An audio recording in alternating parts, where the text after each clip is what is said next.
Originally designed for dictation, the compact cassette became one of the most common formats for pre-recorded music of the pre-digital age. Cassette community. Have we really gone there now? Alright, so I just watched Aid's video, Pudsey. You should go check out his channel if you haven't. I'll stick a link down here. But Pudsey showed some rare cassette finds that he had picked up recently with some different pressings, and I thought that was really cool. I collect cassettes as well as vinyl. Much like Pudsey, going back to my childhood, vinyl was always 9 times out of 10 what I would pick up, the preferred format. But later on in middle school, or what's middle school here in the US for our international viewers, that would be grades 5 through 8. Maybe secondary school, I think, or something like that in the UK, Aid. CDs became really popular, so it was always a matter of if I had $10, I'd get the cassette. If I had $15, I'd get the CD. But stores like here in the US, like stores that are in malls, and stores like Strawberries, where our fellow VC member Paniques hails from, they tended to be a little bit more expensive. And I did see a comment, Rob, from Paniques, that you used to insert the magnetic strips that prevented kids like me from stealing tape, so thank you for that, much appreciated. Anyways, so Aid showed some pretty cool rare cassettes that he had picked up, and I grabbed some recently that kind of stumped me as well, so I wanted to show those real quick just because they're super cool. They are 4 King Crimson cassettes. This is the compact King Crimson. This is a young person's guide to King Crimson. This is Lizard, and In the Wake of Poseidon.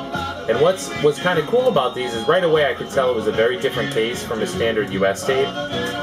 But opening it and taking a look, it was, pretty obvious right away these weren't US releases either.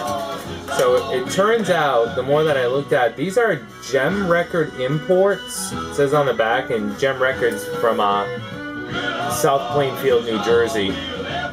So I'm not sure where they were imported from. As far as I know, King Crimson tapes were available or pressed in the US and available as US pressings. So I can't find any information that's apparent on these that says where they were imported from. They just have the kind of collector's edition stamp on the bottom. But those were unique and a different kind. I've never seen King Crimson running around on cassette, but I have to imagine back in the day, in a Strawberries, Rob, I'm sure you could comment, you guys carried King Crimson, it's popular enough, so I'm not sure where these were imported from. This one was pretty cool. This is Van Morrison's TB Sheets. Again, just by this little lip in the cassette case, you can tell something's different. The spine is different as well. And if you can see the bottom, this one was made in Germany. So unlike a standard US cassette, this has like a paper label on it. So it's a printed purple paper label. So this is TB Sheets, and this is all written in German, at least down on the bottom, and released by Bellophone in Germany. So that was kind of a cool, unique one. I do have some Van Morrison tapes, but I definitely don't have a German edition of TB Sheets. And I also found some other cool ones. I do tend to double buy if I have it on vinyl and I see it on cassette for usually a quarter or 50 cents at thrift stores or even a dime at yard sales. I do grab it, and I do have way too many cassettes. I'd love to get a shelf built one of these days, or work on building one for the wall here in the music room. I want to say I probably have close to, if I had to guess, 750 cassettes maybe, just a little less than 8 or 1,000, and that's just a guess. I could be off by 100, give or take. I don't know, I really should count them. I kind of just grab them. I do listen to them. A lot tend to stay on top of the big bookshelf behind me in front of the speakers, until recently when I took them down. Rob Yolovox from here in the BC did make a comment that, and he was right, the magnets in the speakers could actually eventually accidentally, holy shit, erase the tape, so I kind of quickly pulled them down. But the first one I found I was excited about, this is the Allman Brothers Band, Shades of Two Worlds. I don't have this on vinyl. I actually haven't even listened to it yet, but super excited to. And this is, I don't even know how to show a tape. I'm used to showing records, so this is kind of your standard tape. I might start dropping these all over the place. I have no clue what I'm doing. I'm very used to saying Emmylou Harris, Evangeline on Warner Brothers. See, now you make yourself 125, 150 videos showing those, you get good at it. A couple more I was excited to find. This is The Doors in concert. This is a double cassette set.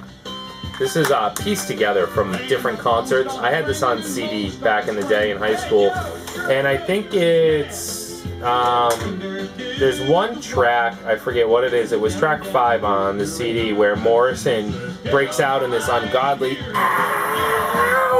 Morrison howl. And that used to just make the hairs on my mom's neck stand up on end. She'd jump out of her skin. So of course I did it frequently because I was a teenager and that's what teenagers do.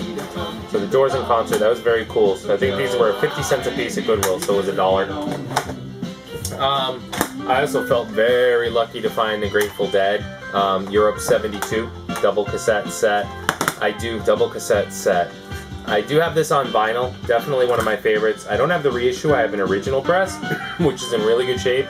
I wanted the reissue, but really for $60, I couldn't do it. Not knowing that I have a nice original press and it sounds great.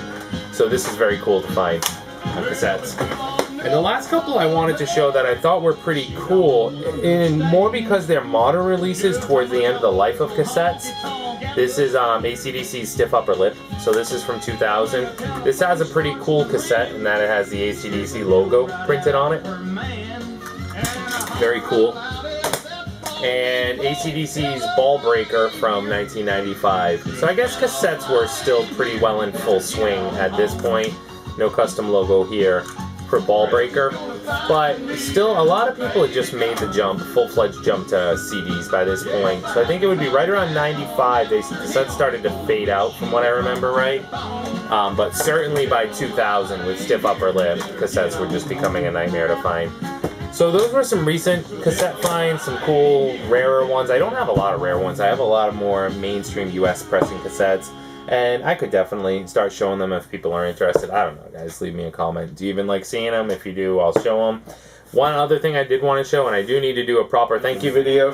This is the official vinyl community t-shirt from Mr. Nathan Morales.